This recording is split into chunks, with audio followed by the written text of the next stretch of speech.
local news stations, articles in national magazines for her work in the community. And she was also awarded the Catholic Woman of the Year in 2024. Now, in addition to that, I've known Karen, I think, for about 25, if not 30 years. And from the very beginning of the get-go, when she began Alleluia Baskets to what it's become today, this is a woman who took an idea and did create an incredible business around it. And I am so proud to call her my friend. And without further ado, let's invite Karen up.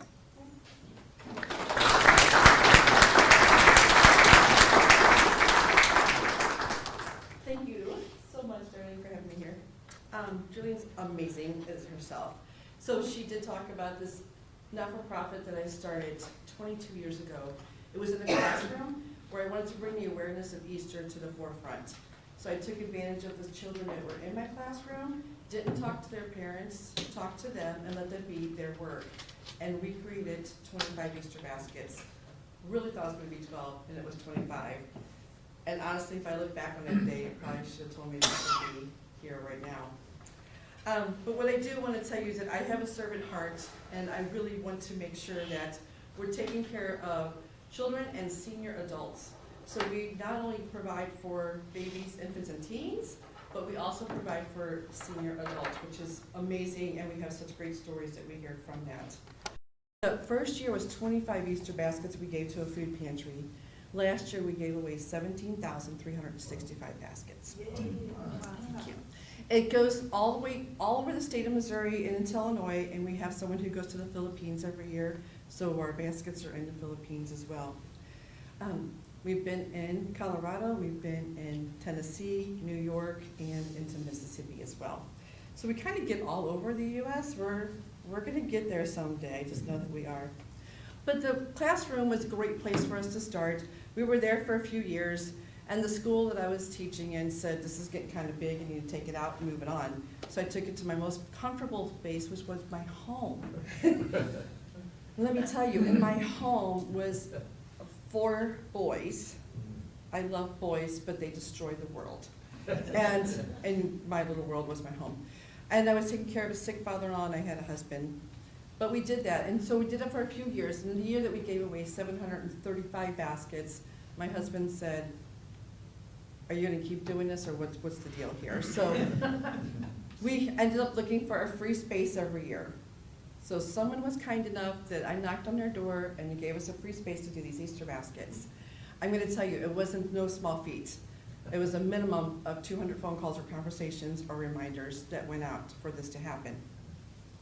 So that happened for a little while, and then it came to a point that I was moving up into administration to the school that I was at, and my contract came out, and I took the contract home and set it on the kitchen table, and I said to my husband, we need to have a talk. He goes, so do we? Yeah, we do. He said, because I want to know what your thoughts are before I give you my thoughts. And I said, my thoughts are that I just don't go back to work anymore, and I get to do all of your baskets, and that will be my job, and I will run it like a business. So you need to know this, that my husband runs a very successful contracting business. He's been doing it for 35 years, and I've been an advisor to him and helped him in his office at some points and back and forth. So I knew how a business ran and to be successful, and that's what I wanted to do for Alleluia Baskets. So within 20 minutes of conversation, I didn't sign a contract and I left my job. And that's the day that Alleluia Baskets became a business, not a hobby. So that meant a lot of things we're going to change. The difference in our not-for-profits than other ones that you see, and I love everything that you all said here today, because Missouri has the most not-for-profits in the entire U.S. I have done some homework, my friends. I do homework with nursing homes, I do homework with the pantries, I do my research on a yearly basis, but they have the most not-for-profits. So it is a highly competitive place to be if you have a not-for-profit. So I have to work diligently with a clean mind to make sure that this stands out above everyone else. And I have a lot of values and morals that I stand behind. We only do the very best. When a child's receiving something from us or a senior's receiving something from us, they're not getting it because it was in my bin over here to give away, right? We're giving it because it came from the store with intention for it to go to them. And Mark will truly attest to this. So I went to Mark and I said, Mark, we give quality toilet paper to the seniors. Can you bring me your best over? And he did, and I said, I don't want to hurt your feelings, Mark, but I think I can get it somewhere else for a different price. And he just said, you go for it. And that's what happened.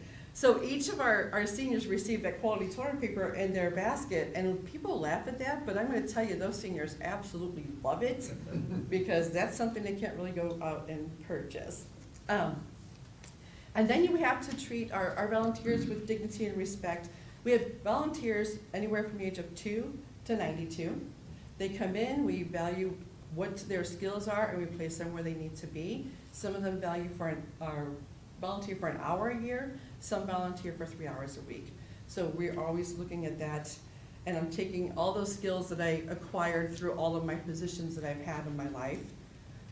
The mother of 4 boys can qualify you for a lot of jobs. Just telling you. Whether you have a PhD behind your name or not, you can get a lot done. So that's where we're at. So our sponsors, donors, we treat them like you treat your customers, right? You're gonna call your customer and you're gonna say thank you, and you're gonna send them a Christmas card, and you might do a little bonus for them, or you might do something else that's gonna be gracious and wonderful.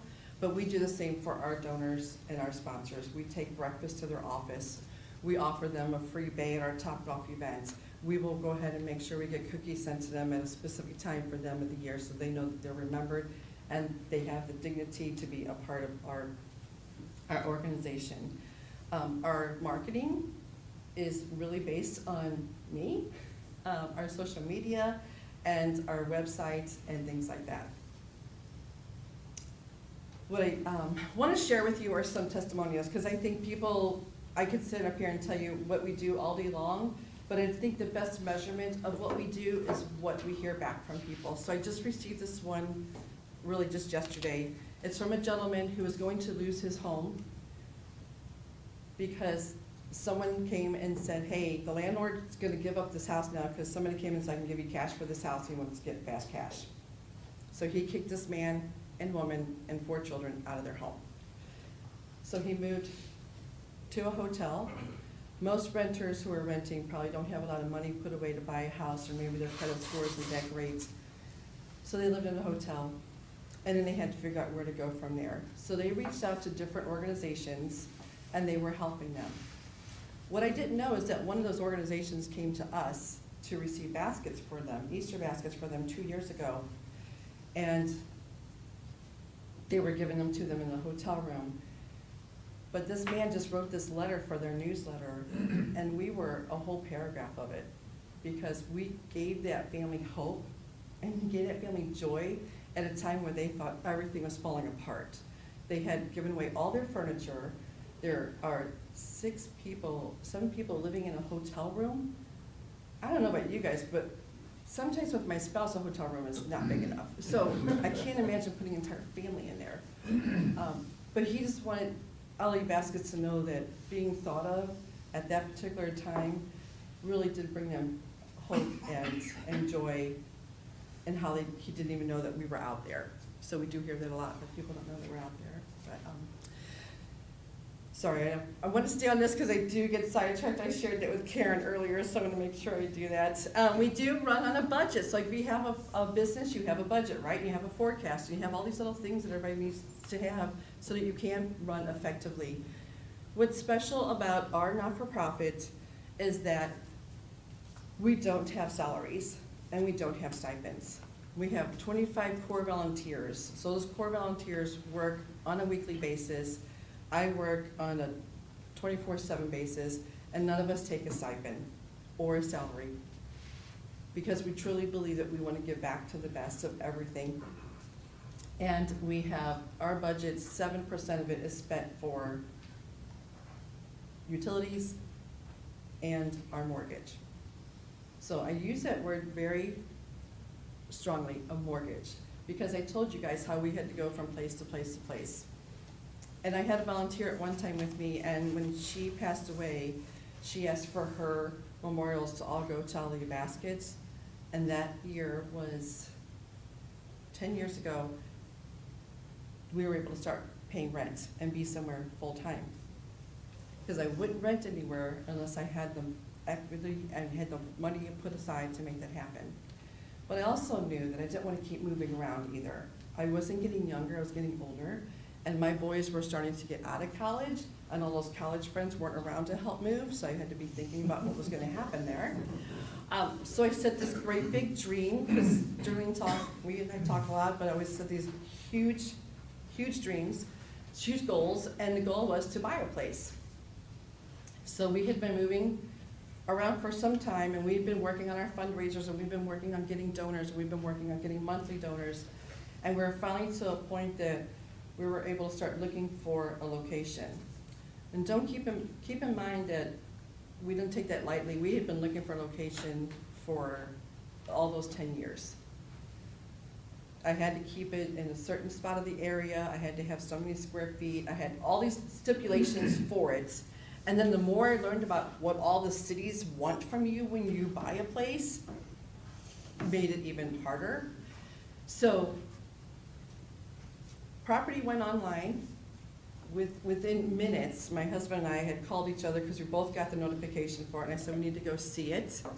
And we called who was selling it, and he's right here in the room. He came to meet us, Steve Denny, met us at that building, and it was a little run down. Am I right, Steve? Can I say that? It was. Okay, thank you. Well used, I would call it well used. Okay, it was, oh, thank you. It was a well-used building, and we put an offer on it, and our agent was really persistent about saying, you need to tell them tonight, you need an answer. And I was like, oh man, I work with an open heart. How can I say that to somebody? I want to be fair and like, let's just give it 24 hours, right? And she said, this is why you hire me for an agent. This is what will happen. And we got a call that night that our bid was accepted and we had purchased the building. So running this business with an open heart does have a little bit of crushing things that happen in between time, but it also has beautiful, wonderful things that happen as well. So we were able to purchase that building, we were able to move in, and I invited Steve to come over and see it because we have completely renovated it and now it is ready for us to project to give away 20,000 baskets this year. Wow, Do you think I shared that? that's awesome. I think that's Yeah. great. All right, so how much time do I have, Mark? I have a minute or two. You have question time? Yeah, go for it. Let's go for questions. Yes, John? Only because you've been called out 3 times today, I know your name. I see that you give out socks. Yes. Every one of our baskets has necessities and fun things, and we, with all of our conversations with the 135 organizations we work with, brand new socks are very important. So every basket gets a brand new pair of socks. I've got 200 pair of socks that I was running away. Would you accept those? I would accept those. Are they brand, did you wear them or are they brand new? They're not brand new because some of them are 30 or 40 years old. I think we'll take a look at them. That would be wonderful. Also, I have the challenge for the groups that you chair. I will contribute and match up to $1,000 contributions that you can get From this room. from this group. So he said he could match up to $1,000 contributions from this room. How long do we have to work on that? You tell me. So I'll give the first $80. Okay. I would like to have to the end of the year, Okay. because then I would like conversations one-on-one if they had more questions. Thank you. That's very gracious. Steve, you had a question? Yeah, you talked about how your mission was to bring the message of Easter to your kids. Yes. When you first started. Yes. How has that continued to live over the course of the years, and how do you deliver that now as a part of the baskets?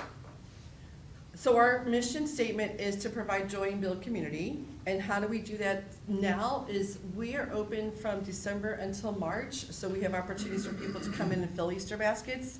So we really work with about 700 people in that time span. And then we get to share that story and we get to let them know that that's what we want to have happen. So thank you, that's a good question. And you had one, yes. Yes. You mentioned children Yes, and elderly. yes. Are those two are those the two main people that you give the baskets to? Yes, we started with children, then we advanced to babies, then we went to the teens, and then about 4 years ago, we started working with the senior adults. So the first year, the senior adults, we did 3 baskets. Last year, we did 3,300 baskets. Oh my gosh.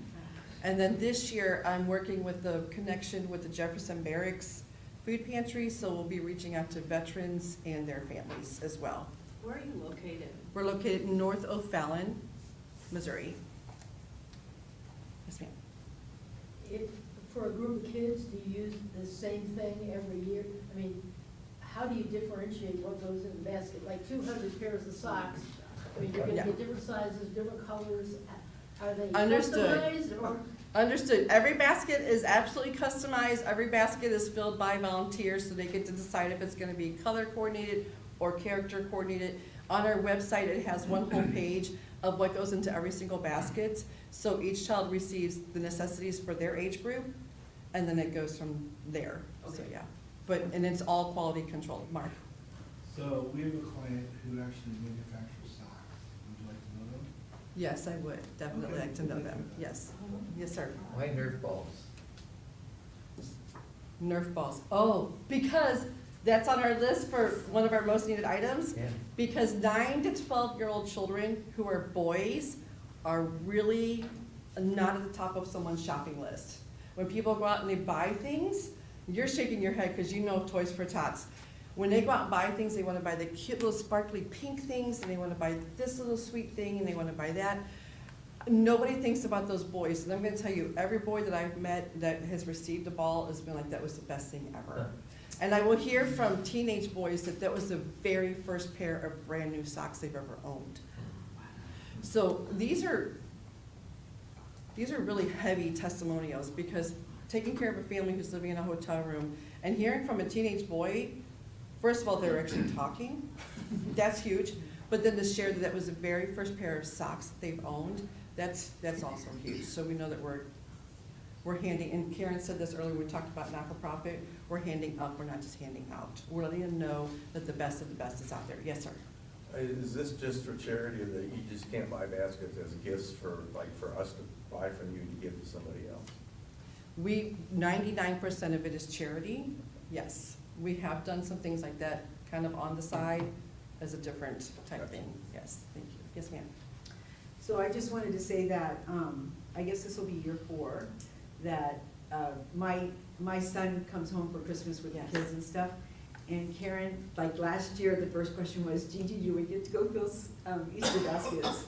And so now it is our family tradition that Karen opens up her place, and our family goes and spends an hour filling the Easter baskets. It is the most highly organized, functional environment that you will ever be in. She is just incredible, and I know that come December 20th, it's gonna be, Gigi, do we get to go fill Easter baskets? So you can take your family in there and have that experience. We can go in as a group. There's just so many different ways that you could go in there and help for 1 hour, which is just incredible. Right. So someone said earlier about not-for-profit and leadership. I don't brag a lot. I brag a lot about Alleluia Baskets, but I don't brag a lot about myself. But I will say, I am a good leader. I'm a very good leader.